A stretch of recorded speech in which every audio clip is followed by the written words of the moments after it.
মহাবিশ্বাস কর, এক সময় আমরা ভাবতাম যাদের ছাড়া জীবন চলবে না আজকে তারাই অচেনা।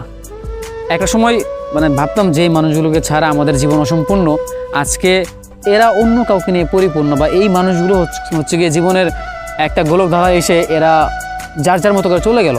অথচ আমরা মনে করতাম এই মানুষটাকে ছাড়া জীবনে চলা অসম্ভব। এমন অনেক মানুষ আমি দেখেছি, এমন অনেক কাছের মানুষ আমার ছিল, আপন ছিল, যারা আজকে সময়ের ব্যবধানে অচেনা।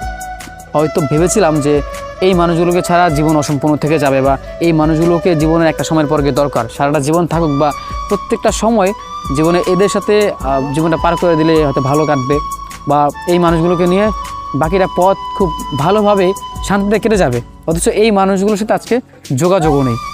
এমন অনেক মানুষ ছিল যারা কাছের ছিল, আপন ছিল, আজকে সময়ের ব্যবধানে এই মানুষগুলো কাছেও নেই, পাশেও নেই, তার সাথে কথা হয় না। অথচ একটা সময় মনে করতাম এদেরকে ছাড়া জীবন মনে আসলেই অসম্পূর্ণ।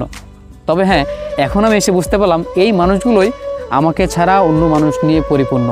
তাই সময় কারোর জন্য থেমে থাকে না, আর মানুষও কারোর জন্য বসে থাকে না। সব কিছুই পরিবর্তনশীল, আর মানুষ তো আরও আগে পরিবর্তনশীল। অতএব অতীতে যে মানুষ ছিল, যারা আমাদের পাশে ছিল, কাছে ছিল, আপন ছিল, এরা এখন পাশে না থাকতেই পারে, পর হতেই পারে। কারণ ওই যে দিন শেষে প্রত্যেকটা মানুষই পরিবর্তনশীল, যে যার স্বার্থ অনুযায়ী পরিবর্তন হতেই পারে। তাই যেই মানুষগুলো ছাড়া আপনার জীবন অসম্পূর্ণ ভেবেছিলেন, আজকে তারা অন্য কাউকে নিয়ে পরিপূর্ণ। অতএব আপনার মন খারাপ করাটাই বোকামি।